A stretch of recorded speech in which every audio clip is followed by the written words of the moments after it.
এক কথায় সুপুরুষ যাকে বলে, ওনাকে একটা উপাধি দিতে ভীষণ ইচ্ছে করছে, তা হলো ভয়ঙ্কর সুন্দর। আমার গায়ের রং যেমন শ্যামবর্ণ, ওনার ঠিক দুধে আলতা। এতদিন শুনে এসেছি দুধে আলতা গায়ের রং কমপ্লিমেন্টটা শুধুমাত্র মেয়েদের জন্য, কিন্তু আজ কেন জানি এই কমপ্লিমেন্টটা ওনার জন্যই জুৎসই মনে হচ্ছে আমার।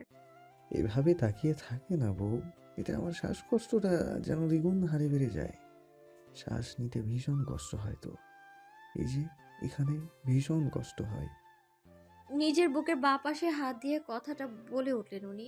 আমি চমকে উঠে চোখ ফিরিয়ে নিলাম। ছি ছি, কি ভাবছিলাম আমি এসব? চোরা চোখে আমার দিকে তাকাতেই দেখি উনি আমার দিকে ঠোঁট কামড়ে তাকিয়ে আছেন। আমি চোখ ফিরিয়ে নিলাম, যা দেখে উনি সশব্দে হেসে উঠল। আমি উঠতে নিলে খেয়াল হলো উনি আমাকে ঝাপটে ধরে আছে, যার ফলে কিছুটা উঠে আবারও ওনার বুকের উপরেই পড়লাম। ওনার বুকের উপর থেকে মাথা উঠিয়ে ভ্রু কুঁচকে ওনার দিকে তাকালাম। কি হচ্ছে, ছাড়ছেন না কেন? আমি উঠবো, ছাড়ুন। উনি আরো শক্তভাবে আমায় জড়িয়ে ধরে চোখ বন্ধ করে বললেন। ওঠো, মানা করেছি আমি? আমি নাকের পাটা ফুলিয়ে বললাম, এভাবে জোকের মতো ধরে রাখলে উঠবো কি করে? আপনি হাতটা সরান। আমি তো আমার হাত সরাবো না, পারলে উঠে দেখাও। এটা কিন্তু ঠিক হচ্ছে না, দেখুন মন্ত্রী সাহেব। উনি পিট পিট করে চোখ খুলে বললেন। দেখাও, আমি কি না করেছি নাকি? আমার হক আছে, কি বলো তুমি?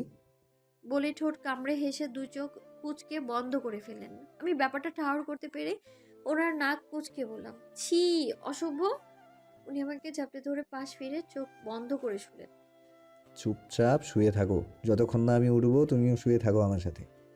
দেখুন এটা কিন্তু ঠিক হচ্ছে না, আমার ঘুম শেষ, আমি এক্ষুনি উঠবো। উনি ফট করে চোখ মেলে তাকালেন। তুমি উঠবে? ছাড়ুন। ওকে, তোমাকে যেতে দেবো, বাট একটা শর্তে। আমি ভ্রু কুঁচকে বললাম, শর্ত? কি শর্ত? Now you are going to kiss me. আমি চোখ বড় বড় করে বললাম, কি বললেন? কিস? নো, নেভার, কভি নেহি। আমার কথা শুনে উনি ঠোঁট বাঁকিয়ে হেসে মাথা উঁচিয়ে আমার দিকে খানিকটা ঝুঁকে এলো। আমি তৎক্ষণাৎ ভয়ে চোখ বন্ধ করে ফেললাম। গালে খোঁচা খোঁচা দাড়ির ছোঁয়া পেয়ে খানিকটা কেঁপে উঠলাম। বেশ লম্বা একটা কিস করে উনি আবারও আগের মতো চোখ বন্ধ করে শুয়ে পড়লেন। আমি চোখ বড় বড় করে ওনার দিকে তাকিয়ে রইলাম। এখন যা হলো ঠিক আমার মাথার 3 হাত উপর দিয়ে গেল। হঠাৎ মনে হলো, উনি কি আমায় কিস করলেন? ভেতর থেকে উত্তর হলো, হ্যাঁ, ওই ক্যারেক্টারলেস মন্ত্রী তোকে কিস করলো। আমি হাঁ করে তাকিয়ে আছি গালে হাত দিয়ে, রেস্টটা যেন এখনো কাটছে না। কি হলো এটা? উনি চোখ বন্ধ করেই উত্তর দিল। কিস হলো? আমি কাঁদো কাঁদো গলায় বললাম, কেন হলো? উনি চোখ খুলে আমার দিকে ভ্রু বাঁকিয়ে তাকিয়ে বললেন, শুক্রিয়া আদায় করো, তোমার এই কোমল গোলাপি ঠোঁটগুলো যে এখনো জীবিত আছে। আমার জায়গায় অন্য কেউ হলে স্ট্রবেরি মনে করে খেয়ে ফেলতো।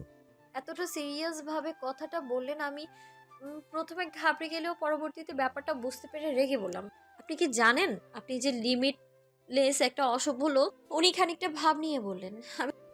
Yes, I know. আমি রেগে বললাম, আপনি কি ছাড়বেন? না। শেষবারের মতো বলছি, ছাড়বেন কি না? উনি নির্লিপ্ত ভঙ্গিতে বললেন, কবি নেই। এখন যা হবে তার জন্য আমি দায়ী নই। বলেই ওনার উন্মুক্ত বুকের বাঁ পাশে ঝুঁকে কামড়ে ধরলাম। যত ঝাঁজ আছে সব একসাথে ঢালতে লাগলাম। উনি প্রথমে আমার কাছে খানিকটা হকচকিয়ে গেলেও পরবর্তীতে মুচকি হেসে আলতো হাতে জড়িয়ে ধরলো। প্রায় মিনিট 5 পর আমি মুখ তুলে ওনার দিকে তাকালাম। কোনো নড়চড় না দেখে অনেকটাই বিরক্ত আমি। পুনরায় কামড়ের স্থানে চোখ যেতে আমার চোখ আপনা আপনি বড় হয়ে গেল। হায় আল্লাহ, এটা কি করেছি আমি? কামড়ের জায়গায় রক্ত জমাট হয়ে রক্ত বেরিয়ে গেছে প্রায়। প্রত্যেকটা দাঁত গর্ত হয়ে রক্ত বেরিয়ে পড়েছে। রেগে দিয়েছিলাম ঠিকই, কিন্তু এতটা আহত হবে ভাবতে পারিনি আমি। ফর্সা লোমহীন বক্ষে কামড়ে দাগটা জল জল করছে। আমি আলতো হাতে ছুঁয়ে দিলাম। উনি চোখ খুলে আমার দিকে তাকিয়ে ভ্রু বাঁকিয়ে বললেন, এত অল্পতেই ঝাঁজ শেষ? রাগ না কমলে আরেক পাশ খালি আছে, ওটাতেও দিতে পারো। I don't mind. আমি মুখ উঁচিয়ে বললাম, ব্যথা লাগেনি?" হুম, একটুও না। ভেতরের ব্যথার থেকে বাইরের ব্যথা নিতান্তই ঠুনকো ব্যাপার। তবে জানো তো, তোমার দেয়া বাইরের ব্যথা কিছুটা হলেও ভেতরের ব্যথা কমিয়ে দিতে পেরেছে। তাই তোমার একটা ধন্যবাদ প্রাপ্ত। বাট একটা কথা কি জানো, আমি বেশ অবাক হয়েছি। কি? আমি তো জাস্ট কিস চেয়েছিলাম, তুমি তো লাভ বাইট দিয়ে দিলে। ইউ আর সো অ্যাডভান্স বউজান। আমি বিরক্তিকর দৃষ্টিতে তাকিয়ে বললাম, দুনিয়াতে কত পাগল দেখেছি, আপনার মতো এমন পাগল বিশ্বাস করেন আমি আমার বাপের জন্মে আর দেখিনি। গত আধা ঘন্টা যাবত এমন পাগলামোর কোনো মানে আছে? ঠিক আছে, ছাড়বো। আগে একটা প্রমিস করতে হবে। আমি চোখ ছোট ছোট করে বললাম, কি প্রমিস? আগে বলো রাখবে, আগে আপনি বলেন কি প্রমিস। না হলে ছাড়বো না। আজকে সারাদিন এভাবেই থাকতে হবে, বুঝো? কিন্তু আমার কোনো সমস্যা নেই। ঠিক আছে রাখবো, বলেন। উনি হাতের বাঁধন আলগা করতে করতে বললেন, এখন থেকে আমি যা বলবো তাই করতে হবে, না হলে শাস্তি হিসেবে অনেক কিছুই থাকবে। আমি দীর্ঘশ্বাস ফেলে উঠে বসতেই উনি লাফ দিয়ে উঠে দৌড়ে ওয়াশরুমে ঢুকে দরজাটা লাগিয়ে ফেললো। আমি চোখ বড় বড় করে চিৎকার দিয়ে বললাম, এটা কিন্তু ঠিক না, বের হন আপনি। আমাকে দেরি করিয়ে এখন নিজে আগে ঢুকেছেন, এটা দুর্নীতি। তাহরিম ওয়াশরুমের দরজা লাগিয়ে আয়নার সামনে দাঁড়িয়ে বুকের ক্ষতটা পর্যবেক্ষণ করছে। কামড়ের চারপাশে বেশ অনেকখানি জায়গা ফুলে গেছে, চিনচিন ব্যথাও করছে। তা দেখে তাহরিম মুচকি হেসে হাত দিয়ে আলতোভাবে জায়গাটা স্পর্শ করলো। পানি লাগার সাথে সাথেই জায়গাটা জ্বলে উঠল। তা অনুভব করে তাহরিম ঠোঁট কামড়ে হাসল। লোকে দেখলে নির্ঘাত পাগল বলবে তাকে। আমি বিরক্ত হয়ে বিছানা গুছাতে লাগলাম, পুরা জঙ্গল বানিয়ে রাখছে। বিছানা গুছিয়ে কাপড় রেডি করে বিছানায় বসে আছি। উনি বের হলে তারপর ঢুকবো, কিন্তু ওনার তো বের হবার নাম গন্ধও নেই। এই আপনার হয়নি, বের হন না কেন? ছেলে মানুষের এত দেরি লাগে নাকি? হঠাৎ উনি ওয়াশরুমের দরজা একটু ফাঁক করে আমার দিকে তাকিয়ে বলল। এই বউজান, আমি ভ্রু কুচকে তাকালাম।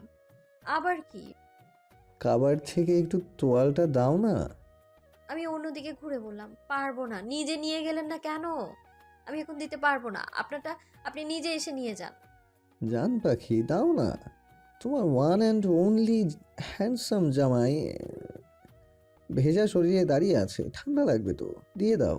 আমি ঘাড় ঘুরিয়ে ভ্রু বাঁকিয়ে তাকালাম ওনার দিকে। এক পলক ওনার দিকে তাকিয়ে আশেপাশে কিছু খোঁজার চেষ্টা করে বললাম, হ্যান্ডসাম কাকে বলছেন? এক মিনিট, আপনি কি নিজেকে হ্যান্ডসাম বলছেন? What a joke bro. বলে উঠে এই কভার থেকে ওনার টাওয়ালটা হাতে নিলাম। সব কিছুই বুঝলাম, বাট ব্রো, আই মিন ভাই কাকে বললে তুমি? আমি কি তোমার ভাই হই? আমি টাওয়াল দিতে দিতে বললাম, এই ভাই সেই ভাই না ভাই। এ তো কথা না বলে তাড়াতাড়ি বের হন তো আপনি। বলেই আমি চলে এলাম। উনি পেছন থেকে বলে উঠল, বাট দেখো, আমার অ্যাশ কালারের পাঞ্জাবিটা বের করে রাখো। বলেই দরজাটা বন্ধ করে দিল। আমি দীর্ঘশ্বাস ফেলে পাঞ্জাবিটা বের করে বিছানায় রাখলাম। প্রায় 3 মিনিটের মাথায় উনি শুধু একটা পায়জামা পরে ওয়াশরুম থেকে বের হলেন। আমি এক পলক ওনার দিকে তাকিয়ে ওয়াশরুমে ঢুকে গেলাম। গোসল সেরে শাড়ি কোনো রকম পেঁচিয়ে রুমের মাঝে উকিয়ে দিলাম। যাক, কেউ নাই তবে। দরজাটা ভালোভাবে লাগিয়ে যেই না পেছন ফিরতে যাব, দেখি উনি কথা বলতে বলতে বেলকনি থেকে রুমের মধ্যে ঢুকলো। ভাগ্য ভালো ছিল যে শাড়িটা পেঁচিয়ে নিয়েছিলাম। ভেবেছিলাম রুমে এসে শাড়িটা পরবো, নয়তো ওয়াশরুমে ভিজে যাবে। উনি ভ্রু কুঁচকে আমার দিকে তাকিয়ে বলল, লুঙ্গির মতো পেঁচিয়ে কি শাড়ি পরা যায় নাকি? এত কিছু পারো আর এটা পারো না, ইডিয়েট। বলে এই ফোনটা বিছানায় রেখে আমার সামনে এসে দাঁড়ালো। আঁচল ধরতেই আমি এক কদম পিছিয়ে গিয়ে বললাম, না না, আপনার হেল্প লাগবে না, আমি পারবো। আপনি বরং বেরিয়ে যান। আর ইউ শিওর তুমি পারবে? উনি গিয়ে বিছানার উপর পায়ের উপর পা তুলে বসে বলল। আমি চোখ ঠিক আছে, পড়ো। বড় বড় করে বললাম, আপনি বের হন, বসতে বলিনি, আমি শাড়ি পরবো এখন। তো পড়ো, আমি কি ধরে রেখেছি নাকি? বের না হলে পরবো কি করে? আমার কথা শুনে উনি নির্লিপ্ত ভঙ্গিতে বললেন, তোমার কাছে দুটো অপশন। এক, আমি তোমাকে শাড়ি পরিয়ে দেবো। দুই, তুমি এখন আমার সামনে শাড়ি পরবে। ইচ্ছে তোমার, যে কোনো একটা বাছাই করতে পারো। আমি কাঁদাগত দৃষ্টিতে ওনার দিকে তাকালাম। এ কোন মুসিবত, কি করব এখন? কিছুক্ষণ ভাবার পর কোনো উপায় না পেয়ে মিনমিনে কণ্ঠে বললাম, ঠিক আছে, আপনি পরাই দেন। শাড়ি পরার সময় আমার ড্যাব ড্যাব করে তাকিয়ে থাকলে শান্তি লাগবে না। তার চেয়ে বরং আপনি একটা কাজ করুন। উনি মুখে বিশ্বজয়ের হাসি নিয়ে এগিয়ে এলেন। যদিও আমার ব্লাউজ ফতুয়া টাইপ, একদম পেট পর্যন্ত ঢাকা, তবুও জীবনের প্রথম কোনো পুরুষ মানুষের ছোঁয়া, অস্বস্তি তো লাগবেই। লাগাটাই তো স্বাভাবিক। উনি হয়তো আমার অস্বস্তির কারণটা বুঝতে পেরেছেন, তাই কোনো রকম ফাজলামো ছাড়াই সুন্দর করে শাড়িটা পরিয়ে দিলেন, এবং খুব তাড়াতাড়ি। আমি অতটা সময় চোখ খিচে বন্ধ করে রেখেছিলাম। তবে আশ্চর্যের বিষয় হলো, আমার মনে হয়নি পুরোটা সময়ে ওনার হাত আমার শরীর স্পর্শ করেছে। কুচি ধরে বললেন, নাও, এটা ধরো। আমি কুচি ধরতেই উনি ঝুঁকে শাড়ির কুচিগুলো ঠিক করে দিতে লাগলেন। কুচি ঠিক করে বললেন, নাও এবার গুজো। সব শেষ করে আমাকে নিয়ে আয়নার সামনে দাঁড় করালো। দেখো তো তোমার জামাই কেমন শাড়ি পরালো। আমি এক পলক আয়নায় চোখ বুলিয়ে ওনার দিকে তাকালাম। বাহ, বেশ সুন্দর করে শাড়ি পরান তো। কবে শিখলেন? আই থিঙ্ক গার্লফ্রেন্ড ছিল মনে হয়। উনি ড্রেসিং টেবিল থেকে চিরুনি নিয়ে আয়নার দিকে তাকিয়ে ভ্রু নাচিয়ে হেসে বললেন, হুম, ছিল তো, এখনো আছে। সময় হলে ঠিক দেখা করাবো তোমার সাথে। আমার গার্লফ্রেন্ড সেই সুন্দরী, তোমার থেকেও।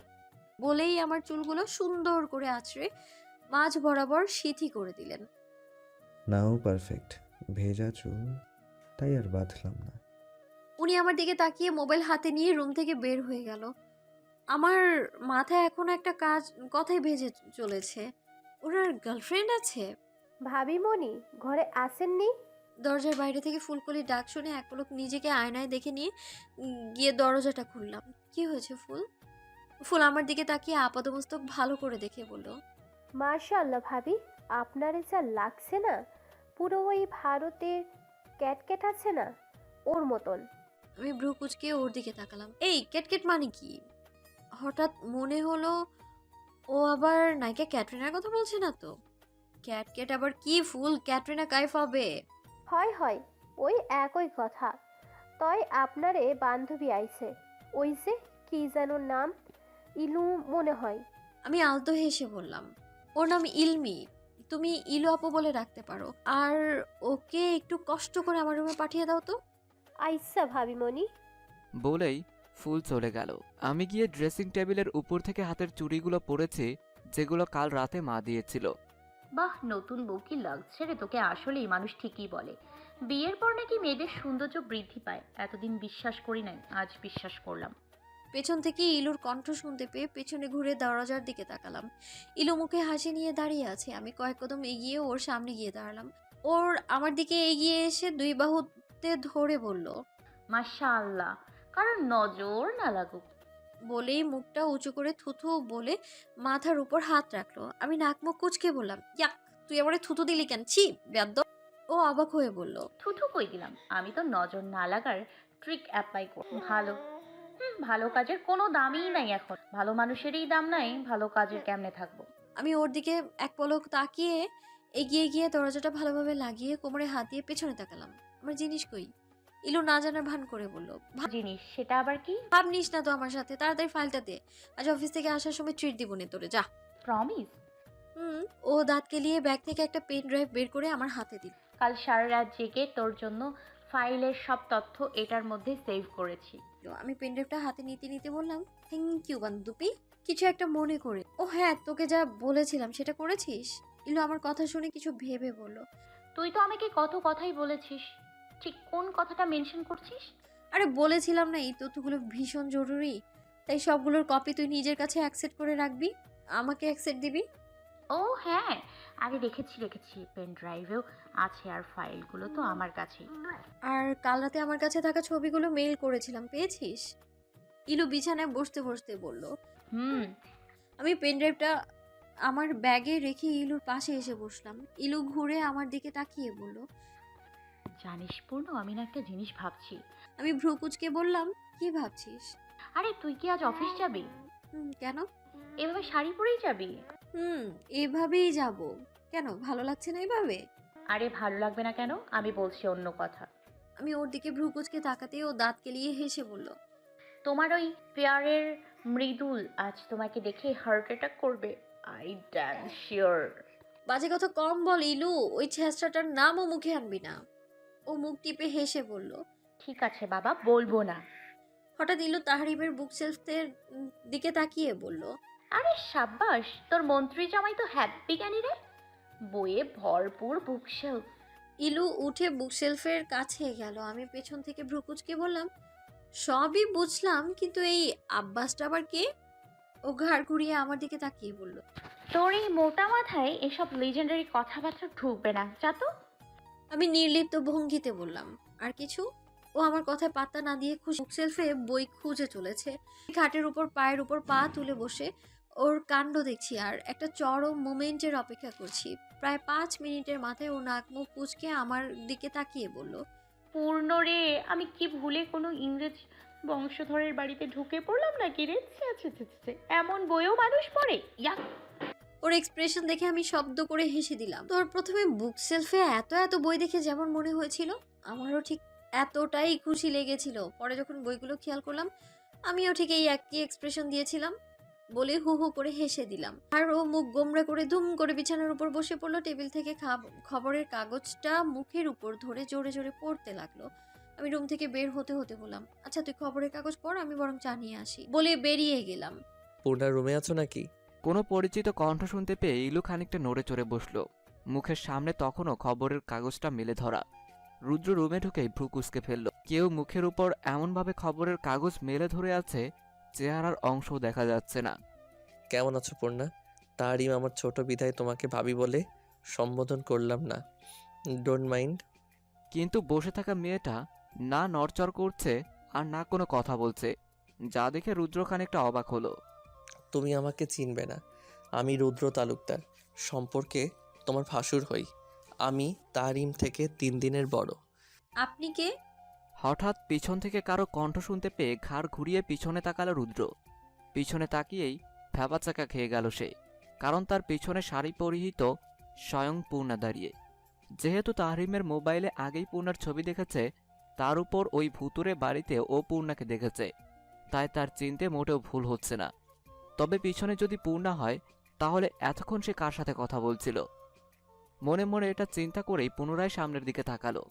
সামনের দিকে তাকাতেই আবার আরেকটা ঝটকা খেল রুদ্র বাবাজি, কারণ তার সামনেই দাঁত কেলিয়ে ইলমি দাঁড়িয়ে আছে। রুদ্র তার দিকে তাকাতেই ইলমি তার হাসিটা আরেকটু প্রশস্ত করে হাত নাড়িয়ে বলল, হ্যালো বিহাই সাহেব, থুকু সাহেব। What nonsense! তুমি এই রুমে কি করো ইডিয়েট? আর কে বেহাই আর বেআই? কিসের বেআই? ভাবলইয়েন না বিআই সাহেব, ভাবলইয়েন না বিআই মশাই। আমি আপনার 10টা না 5টা না একটা মাত্র বিআইন সাহেবা, আপ্যায়ন করা আপনার কর্তব্য। রুদ্র চোখ ছোট ছোট করে ইলমির দিকে তাকালো। উজ্জ্বল ফর্সা গরনের মাথায় ঢেউ খেলানো চুলের মেয়েটা কি জানে সে বয়সের তুলনায় জ্ঞান বুদ্ধি অনেকাংশেই কম? সে তো অনেক কথাই জানে না। সে আরও জানে না তার ওই বোকা বোকা কথা, বোকা বোকা হাসি, তার ওই কাজল টানা চোখ, জোড়া ভ্রু আর কুচকানো কপালের ভাঁজ কোনো 26-এ পদার্পণ করা এক তাগড়া যুবকের ঘুম কেড়েছে। সেসব তো কিছুই জানে না তার এই বোকা পাখি।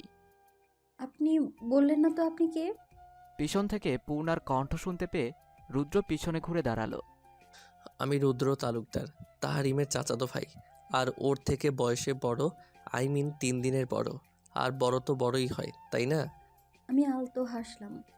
ঠিক বলেছেন ভাইয়া, বড় তো বড়ই হয়। আর মন্ত্রী সাহেব আমাকে আপনার কথা বলেছে। রুদ্র হাসল। সে জানে তাহরিম তার কথা পূর্ণাকে বলেছে, তাও সে ফর্মালিটি পূরণ করার জন্যই শুধু নিজের পরিচয়টা আবার দিল। কাল তোমার সাথে দেখা করতে পারিনি কারণ তুমি ঘুমিয়েছিলে, আর আমি জরুরি মিটিং অ্যাটেন্ড করার জন্য চট্টগ্রাম গিয়েছিলাম, তাই দেখা হয়নি। আমি হেসে বললাম, ইটস ওকে ভাইয়া, মেবি আপনার মা মানে বড় চাচি কাল এসেছিল। রুদ্র সোফায় বসতে বসতে বলল, পূর্ণা, তোমার কিছু ভুল হচ্ছে। আমার মা বাবা বেঁচে নেই।